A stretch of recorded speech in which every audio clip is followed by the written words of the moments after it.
स्वान्नाम स्मरणान् मूढ़ा सर्वशास्त्र विवर्जिता सर्व पापाब्धि मुत्तीर्य सगच्छेत परमं पदम। जो स्वनाम अपने आराध्य देव के नाम का निरंतर जप करता है, कुछ ज्ञान उसको नहीं है। कह रहे सर्वशास्त्र विवर्जिता, किसी भी शास्त्र की कोई बात नहीं जानता है। और मूढ़ा, मूढ़ पुरुष है। और सर्व पाप करने वाला है, सब पाप किए हैं। बहुत ध्यान से सुनिए, मूढ़ पुरुष है, बिल्कुल शास्त्रों का ज्ञान नहीं और सब पाप किए हुए हैं, लेकिन सत्संग से उसने नाम महिमा सुन ली और शुरू हो गया नाम जप करना। जैसे किसी को शब्द कहे जाते हैं कि बिना गुरु के नाम जपने से वो परम पद में नहीं जाता है, तो आप खुली बात समझ लो, कोई भी नाम ऐसा नहीं जो गुरु ने ना उच्चारण किया हो। अगर राम नाम है तो लाखों संतों ने राम राम उच्चारण किया है। सुन लो कहीं से भी और मान लो कि ये गुरु के मुख से ही आ रहा है। राधा नाम लाखों बार उच्चारण किया गया, पकड़ लो ना। कान में तुम्हारे नाम गया तो गुरु के द्वारा ही तो निकला, उसे पकड़ लो। अब पकड़ो ना तो कान फुकवा के भी थोड़ी भगवान मिल जाएंगे। अगर आप पकड़ लो तो बात पकड़ने की बात है। तो बोले स्वनाम स्मरणान, अब उसने नाम पकड़ लिया कि भाई हम ज्यादा पढ़े लिखे नहीं, हमको कोई शास्त्र का ज्ञान नहीं, बहुत पापाचरण हुए, हम तो मूढ़ बुद्धि। अब रात दिन हमको तो एक ही बात समझ में आई, केवल नाम जपना है, राधा राधा राधा।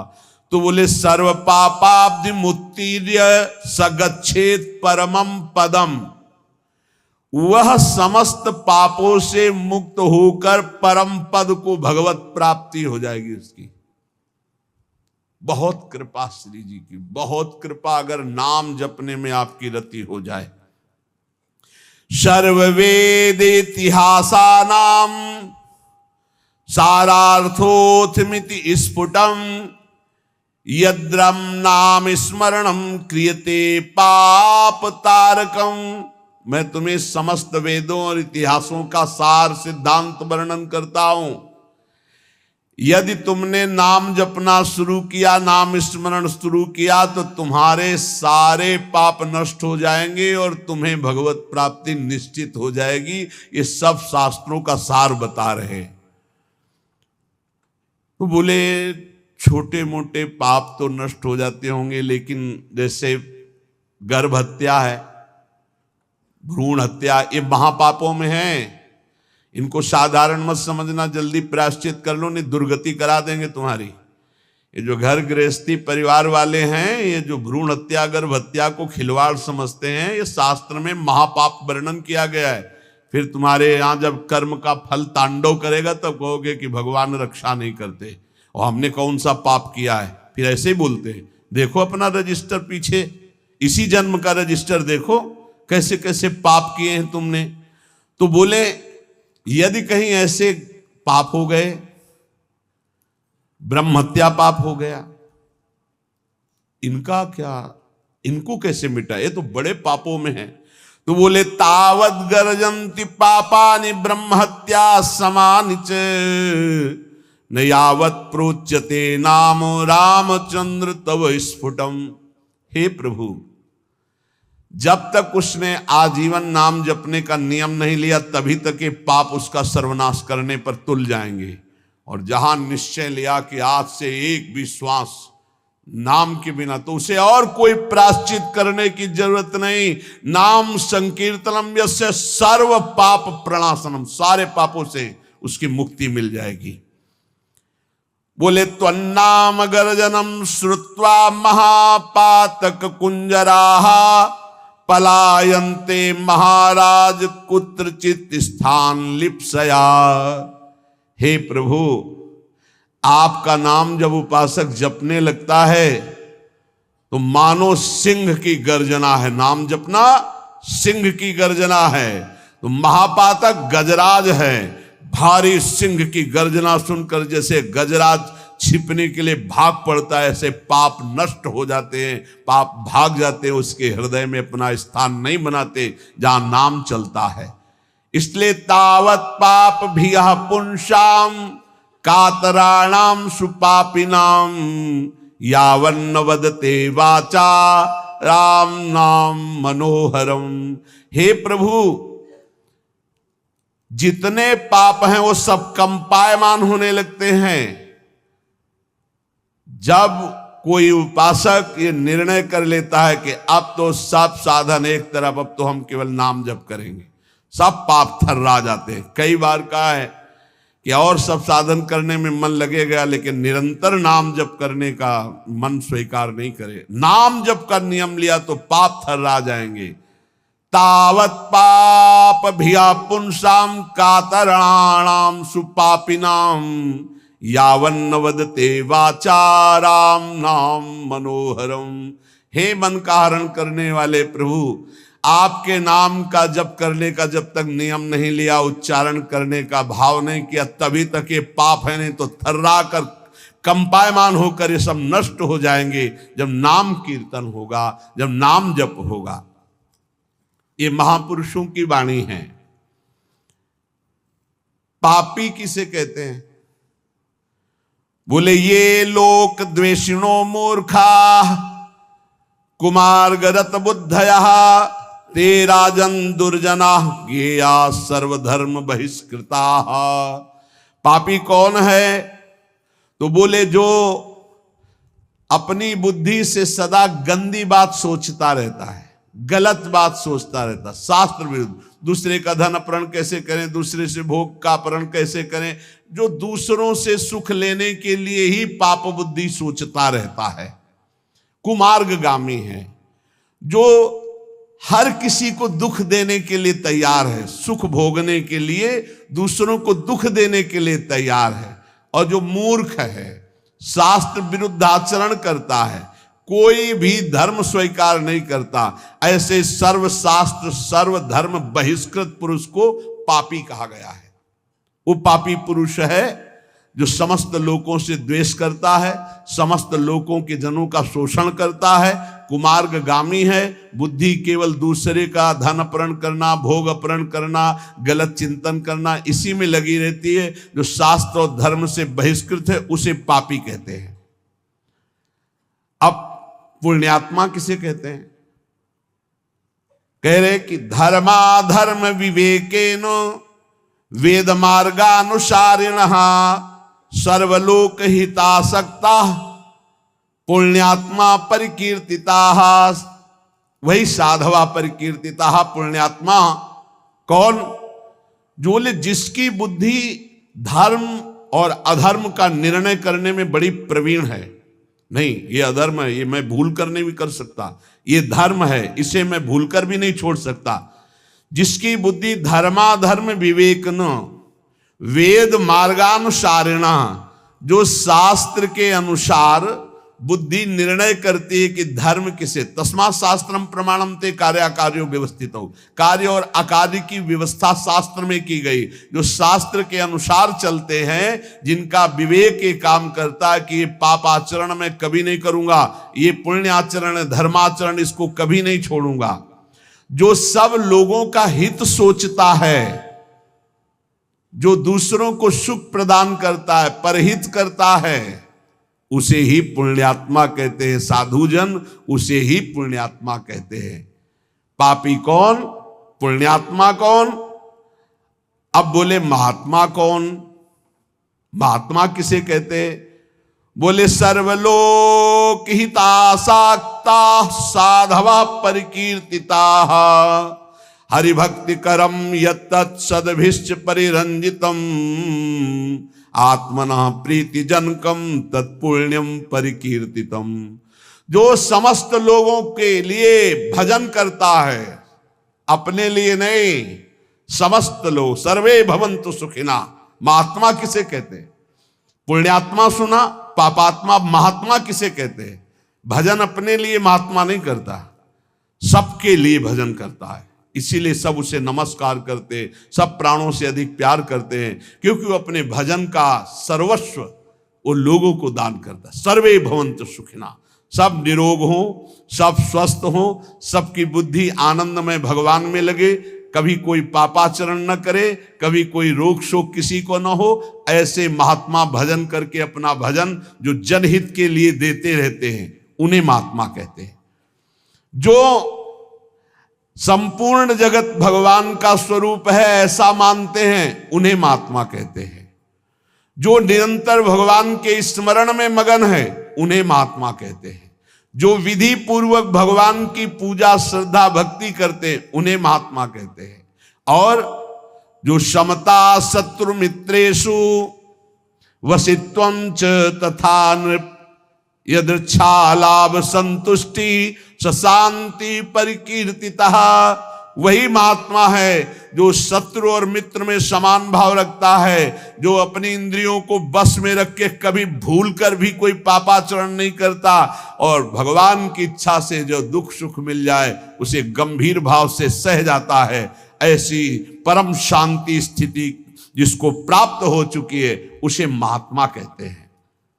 अब कह रहे सन्यासी किसे कहते हैं, पापात्मा किसे कहते, पुण्यात्मा किसे कहते, महात्मा किसे कहते और सन्यासी किसे कहते हैं।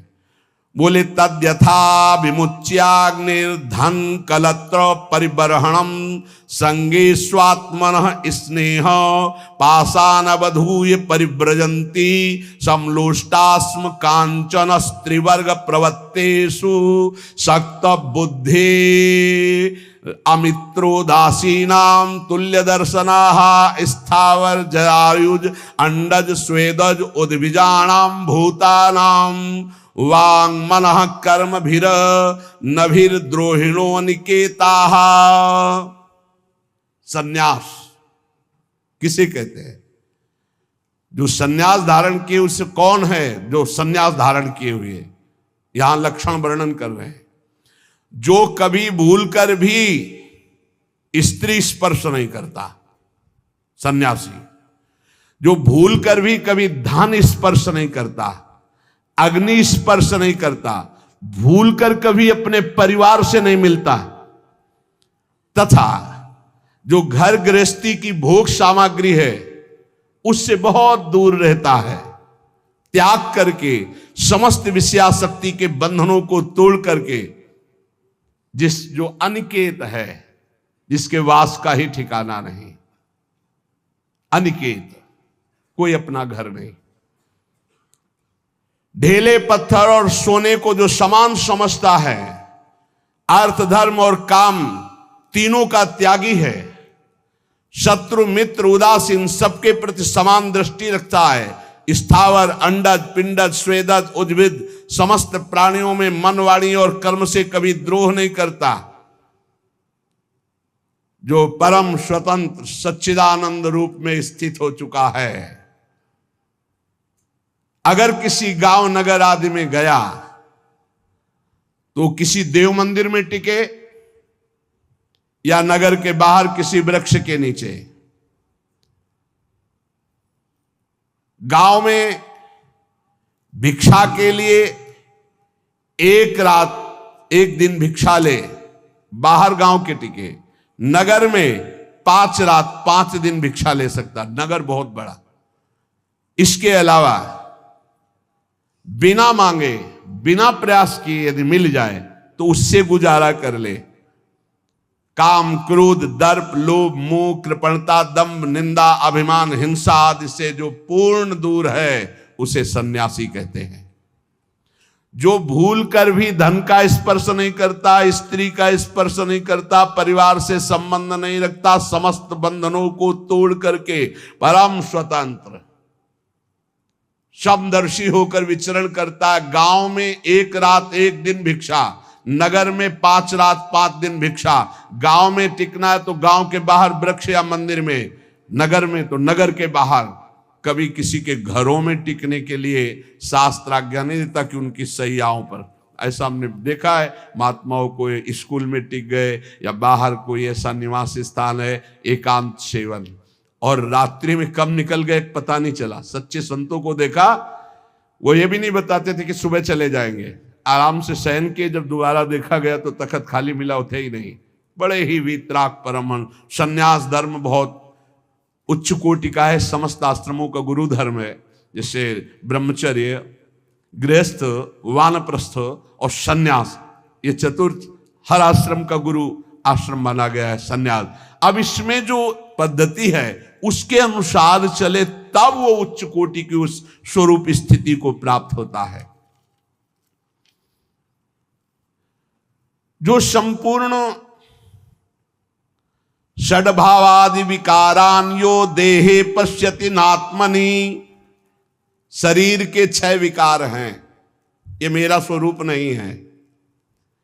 कल एक प्रश्न करता है, एकांतिक में प्रश्न कह रहे थे कि कोई कहता है मैं ब्रह्म हूं, कोई कहता है मैं भगवान हूं, कोई कुछ कह रहा है, ये सब ठीक है क्या? मुझे तो सब ठीक नहीं लगता, क्योंकि मुझे तो कहीं अनुभव नहीं होता कि मेरे अंदर भगवान है, मेरे अंदर ब्रह्म है। अब ऐसे लोगों को क्या बतावे? इतने लोग बैठे हो, अपने को देखा है तुमने आज तक? ईमानदारी से बताना, धाम में बैठे हो, भगवान को देखा है, ब्रह्म का अनुभव किया, ये तो बहुत ही बात ऊंची है। आप अपने को देखा है? तो कहोगे हाँ देखा है। कहां देखा है? बोले शीशा में देखा है, यही कहोगे। 3.5 हाथ का शरीर है, कोई 10, 20, 50 हाथ नहीं है। एक कमरा में होता, ढूंढना है तो बहुत समस्या थी कि भाई बड़ा कमरा है, बहुत छोटा कमरा है ये, 3.5 हाथ का। अपने हाथ से नाप लो। इस कमरे के अंदर एक और कमरा है, उस कमरे के अंदर एक और कमरा है, और उससे अलग आप बैठे हुए हो। बोलो आपने देखा अपने आप को? पहले कमरे को देखा है बाहर वाले, जैसे घर, बड़ा मकान, फिर उसके अंदर एक कमरा, फिर उसके अंदर नीचे की तरफ एक गुफा, उस गुफा में बैठा हुआ है निर्लेप रूप से तू। देखा अपने को? तत्वम आसी देखा? बोले नहीं देखा। तो फिर तुम क्या ब्रह्म को देखोगे, क्या भगवान को देखोगे? अपनी चमड़ी को देखो कि गोरी है कि काली है, बस यही शीशा में देखो, और क्या देखोगे? बात करते हो ब्रह्म ऋषियों की बात की अवहेलना करते हो।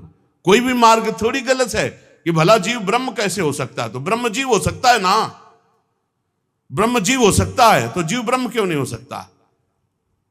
ब्रह्मविद ब्रह्मैव भवति। अज्ञान की बातें मत करो, जहां हो वहां से बहुत ऊंची जगह की बात करते हो। ये ब्रह्म ऋषि ऐसे मजाक थोड़ी करते हैं, हम ब्रह्मास्मि, वही है, वही कहीं से भी देखो वही है, दूसरा नहीं। वो खेल कर रहा है, वही सेवक स्वामी खेल कर रहा है, दूसरा नहीं, बिल्कुल दूसरा नहीं, दूसरों न कोई। जब मैं था तब हरि नहीं, अब हरि है, मैं ना आए। हरि और मैं कभी एक साथ नहीं हो सकते, ध्यान रखना। हरि और मैं एक साथ नहीं हो सकते। जब मैं था तब हरि नहीं, अब हरि है, मैं ना आई। ब्रह्म नहीं, माया नहीं, नहीं जीव नहीं काल, अपनी सुधि ना रही। एक रहे नंदलाल, भक्ति एक, ज्ञान एक, वो ब्रह्म द्वितीय नास्ति एक, आखिरी में पहुंचो एक, सवाल हल होगा एक, दूसरा नहीं। जब तक अनेक तो सवाल में हो, हल नहीं हुआ है। ऐसे बातें सुनते हैं और अवहेलना कर देते हैं। कभी जिंदगी में भक्ति नहीं आ पाएगी यदि निंदा करोगे किसी ब्रह्म ऋषि की, किसी महात्मा की।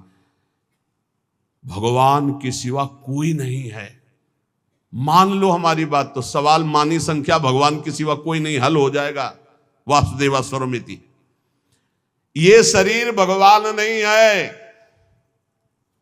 बोले षड्भावादि विकारान यो देहे पश्यति नात्मनि, ये आत्मा नहीं है। ये जो आप देख रहे हो ये 6 विकार वाला है। क्या? जन्म लेना, सत्ता की है, दिखाई दे रहा, बढ़ना, बदलना, क्षीण होना और नष्ट हो जाना, ये 6 हैं इसके। षड्भावादि विकारान यो देहे पश्यति नात्मनि, जो जन्म होता है और है, ये शरीर दिखाई दे रहा है और बढ़ रहा है, फिर बदल रहा है और फिर नष्ट हो जाता है, उसे शरीर कहते हैं। वो मैं कभी नहीं हो सकता, मैं अविनाशी हूं, तो मैं शरीर नहीं हो सकता। 6 विकार ये शरीर के हैं, मेरे नहीं हैं। लेकिन बर्थडे किसका मनाया जाता है? आत्मा का। किसका? नाशवान शरीर का। खुशी मना रहे हैं। एक और मनाया जाता है, आए थे हमारे पास, दोनों को माला पहना दो, आज हमारा दिन है कौन सा, अब हम अंग्रेजी नहीं बोल पाते, शादी का दिन है, शादी का सालगिरह ऐसा। अब बताओ,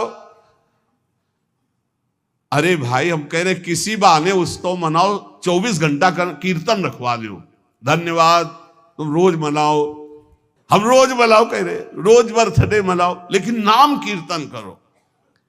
इस शरीर को तुम इतना महत्व दिए हो और स्वरूप को बिल्कुल नहीं, जो ज्ञान बगाड़ते आगे ऐसे आते हैं, बिल्कुल ब्रह्म ही बोध हो चुका है, ऐसे बात करते हैं, और स्थिति नहीं है ककारा की, सच्ची मानो। अब जैसे अपने लोगों को पता चलता है, जैसे आप बात कर रहे हैं तो पता चल रहा है आपकी स्थिति क्या, वहां बुद्धि से थोड़ी, वहां तो स्थिति पता चलता है। भैया सुगंध होती है और एक होता है नकली फूल, तो नकली फूल को चाहे जितना नाक में सूंघो नहीं, नाक में फिर भी गंध नहीं आने वाली, असली फूल दूर ही से पता चलता है कि इसमें गंध है। ऐसे ही ब्रह्मबोध संपन्न या ब्रह्मबोध की वार्ता करने वाले का अलग स्वरूप होता है। पक्का समझ लो, ये जो जन्म लेता है, जो ये है शरीर, बदलता, कैसे बदल रहा है, एक दिन मुछ नहीं थी, फिर मुछ आई, फिर एक दिन कुछ नहीं कैसा इसका खेल है, कैसा इसका खेल है, और इसी को मैं माने हुए हैं। हे भाई, ये जो शरीर है ये 6 विकारों से युक्त है, ये नष्ट हो जाएगा, ये तुम नहीं हो पक्का। आगे कह रहे, इसके क्षुधा, तृषा, सुख, दुख, भय और मृत्यु ये होना ही है। ये विकार तुम्हें क्षुध, सुखम, भयम, दुखम, प्राण बुद्धिर निरीक्षते, ये जो शरीर है इसके 6 ये है।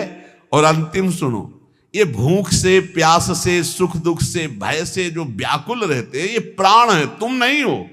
न तुम्हें भूख लगती, न तुम्हें प्यास लगती, न तुम्हें भय है, न शोक है, न तुम्हारी मृत्यु है, तुम अलग हो।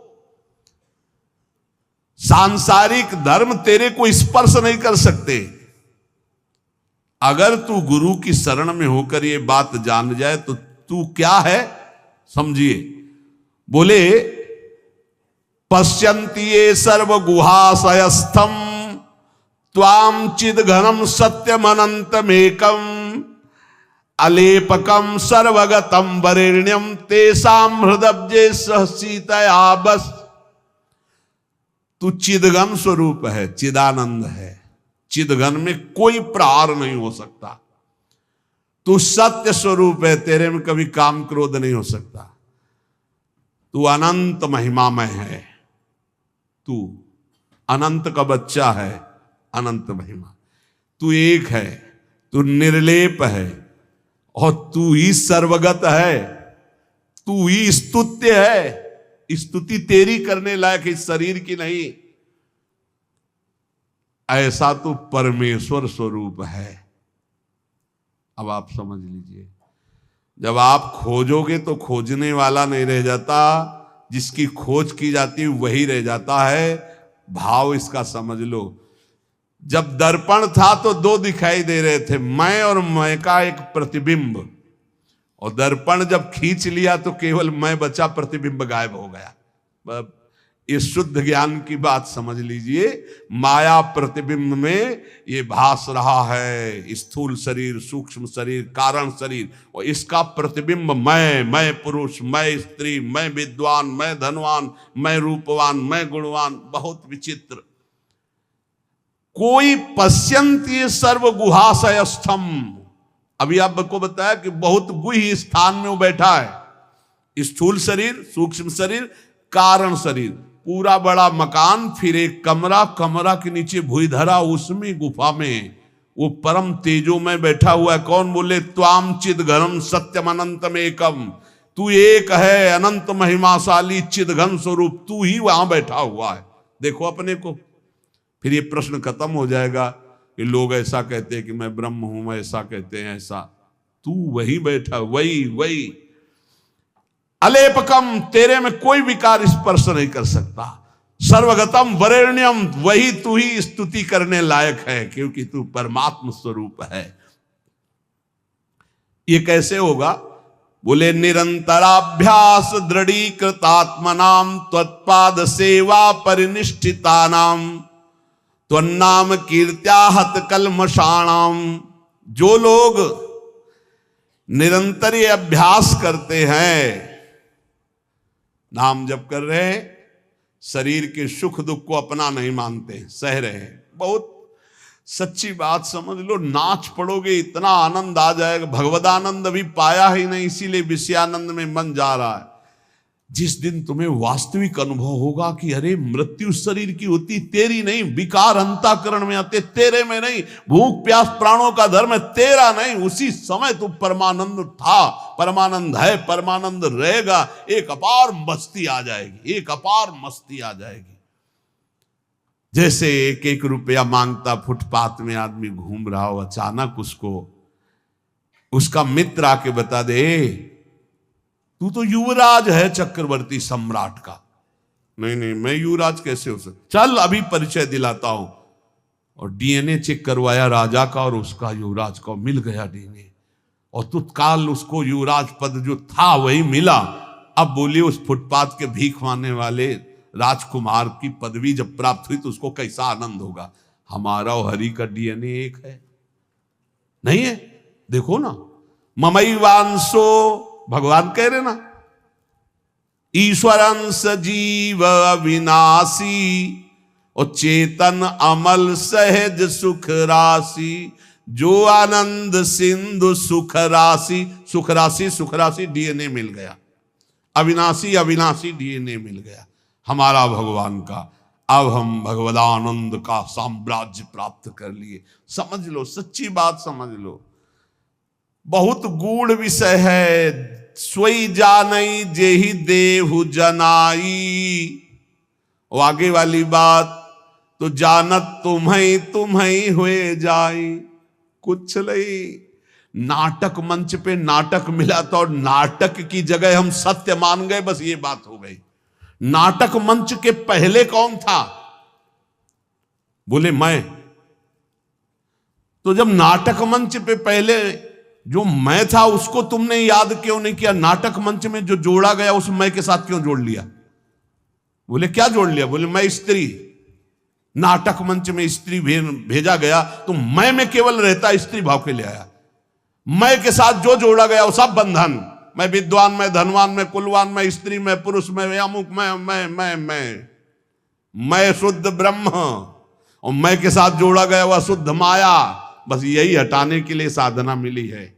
चाहे सेवक सेव्य भाव से हटाओ, चाहे नाम कीर्तन से हटाओ, चाहे भजन से हटाओ, चाहे ज्ञान से हटाओ, बात एक ही है। माया हटी तो एक ही बचा जो शुद्ध बुद्ध भगवान का स्वरूप है। हे प्रभु, जो निरंतर अभ्यास करता है चित्त का आप में लगाने का, जो सर्वदा चरण सेवा में लगा रहता है और जो आपका नाम जप करता है, तो आपका निवास गृह का परिचय मिल जाता है। कहां आप निवास कर रहे हैं? बोले पश्यंत ये सर्व गुहाशयस्थम, भूधरा के अंदर ये मकान के अंदर कमरा सूक्ष्म शरीर, और कमरे के अंदर भूधरा कारण शरीर, और उसके अंदर बैठा हुआ है वो परमात्मा तत्व। वहीं से पूरा का पूरा संचालन हो रहा है। स्थूल सूक्ष्म कारण सब कर परम प्रकाशक जोई। कुछ अंतर नहीं, कुछ अंतर नहीं। समुद्र और समुद्र की तरंग में कोई अंतर नहीं। वायु विकार हटा तो समुद्र ही समुद्र। जब पहले केवल प्रभु थे, बाद में भी केवल प्रभु रहेंगे, तो बीच में केवल प्रभु ही हैं, कोई है नहीं। तू अपने शरीर को मैं मानकर प्रभु से अलग समझ रहा नहीं, इसको हटा और देख, तू भी उसी एक समुद्र की लहर है और कुछ नहीं है। जिसके प्रभाव से मैंने आपको जाना, मैं उन गुरुदेव के चरणों की अपार महिमा को नमस्कार करता हूं।